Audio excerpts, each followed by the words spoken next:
지금 이제 소비자 물가하고 한국은행 금리에 대해서 말씀드리려 하는데요. 아까 전에 이제 발표되었던 우리나라 소비자 물가가 예상치보다 약간 더 높다고 했잖아요. 그러다 보니까는 이제 이런 자료들이 나옵니다. 이제 기사들이 2주열 금리 인상 올 하반기 아니면 기회 없다. 정부 하반기엔 안정된다지만 시장선 금리 인상이 앞당겨질 것이다. 뭐 이런 얘기를 했다는 거죠.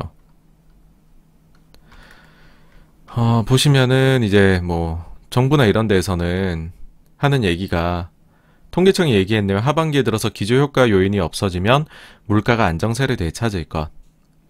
기재부 1차관께서 이렇게 말씀하셨네요. 지난달 소비자 물가 상승률이 2.3에 이른 것은 코로나19 확대에 따른 경제 타격이 지난해 2분기 집중됐던 데 따른 기저효과의 공급 요인이 더해진 일시적인 결과다.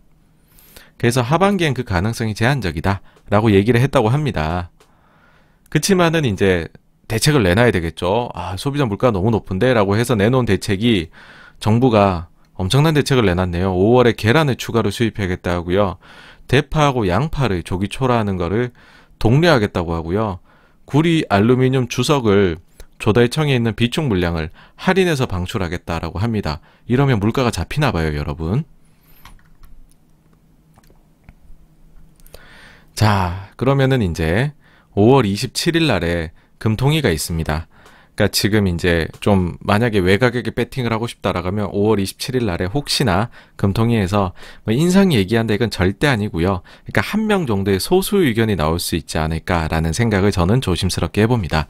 그럼 왜 이런 생각을 하느냐라고 하면 우리나라 지금 보죠. 한국은행은요. 현재 2%를 기준으로 물가 안정 목표제를 실시 중에 있습니다. 보면은 물가 안정 목표제인데 우리 이거 이제 기준 변해 왔었어요. 근데 이제 최근에는 요거를 정하고 있는데 최근에 2%를 아예 넘어보지를 못하고 있죠. 제대로. 막 그런 상황인데요. 자, 소비자 물가를 제가 한번 또 시뮬레이션을 여러 번 해봤습니다. 뭐냐 하면 소비자 물가가 이제 코로나 이후로 곤두박질을 쳤죠. 그쵸? 그러고 나서 슬슬 살아나기 시작을 합니다. 그리고 지금 여기 왔죠. 2.3%라는 요 숫자에 왔습니다. 자, 그러면 소비자 물가가요. 전달 대비 0.1%씩 오른다. 연율로 하면 1.2%죠, 여러분. 요 정도 상승을 제가 앞으로 5월부터 연말까지 쭉 간다라고 가정을 해봤어요. 그러면 어떻게 되느냐? 5월에 2.7, 전년 동기 대비요. 6월에 2.6, 7월에 2.7, 8월에 2.2 이렇게 2%를요. 거의 계속 넘어가게 됩니다.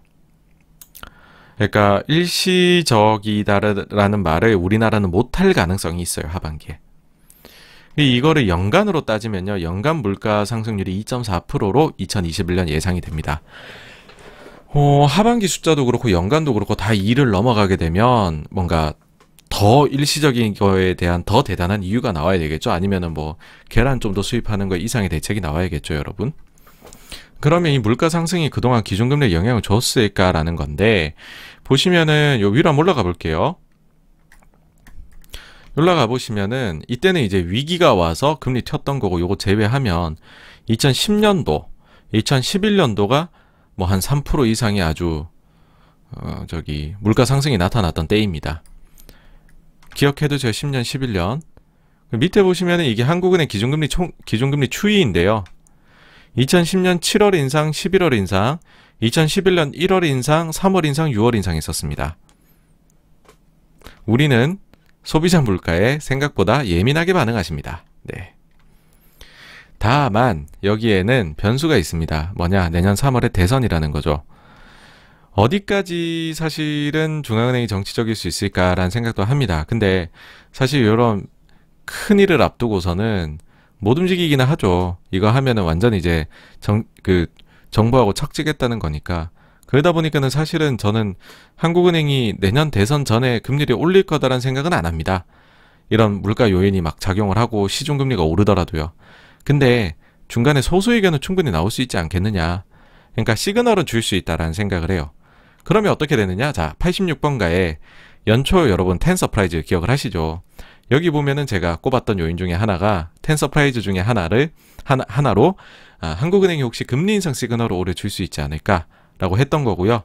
요번에 좀 좋은 기회인 것 같아요. 그 시그널을 주기에. 그러니까 말씀드린 대로 이달 27일 금통위에서 소수 의견이 나오거나 아니면 저 땐 잘 넘어갔는데 6월 15일에 있을 5월 이제 회의에 대한 의사록이 이때 공개가 되거든요.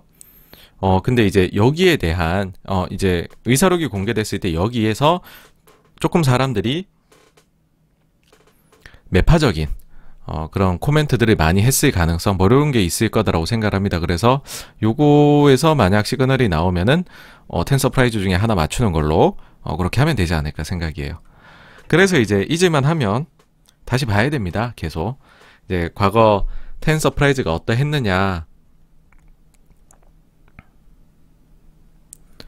이거 보시면은 이제 제가 선정했던 게 첫 번째, 연말에 첫 미국 연준 테이퍼링이 있을 거다. 미국, 일본 리츠 주식이 좋을 거다. 북한이 강한 도발할 수 있다. 한국은행 금리 인상 시도할 수 있다. 애플카 밸류체인 과반수가 한국 업체일 것이다. 닛산 도산할 수 있다. 한국이 이제 더민당이 분당할 수 있다. 그러니까 선거 져가지고 지구온난화 가속화될 수 있다. 삼성 경영권 분쟁이 있을 수 있다. 자율주행 VR, AR의 수익화가 원년이 될 거다. 각국이 경쟁적으로 세금을 인상을 할 거고 이로 인해서 조세불복, 정권교체 다소 발생할 수 있다. 그 다음에 저의 바램 실버 버튼을 얻고 싶다. 였습니다. 그래서 요거 다시 한번 시간 되시면 보시고요. 네, 제 예상이 얼마나 맞게 돌아갈지 한번 네 이렇게 관전해 보시죠. 어쨌든 뭐 여기까지가 이제 예상보다 좀 높게 나왔던 소비자 물가 가지고서 한국은행 금리에 대한 코멘트였고요. 다음 주제로 넘어가도록 하겠습니다.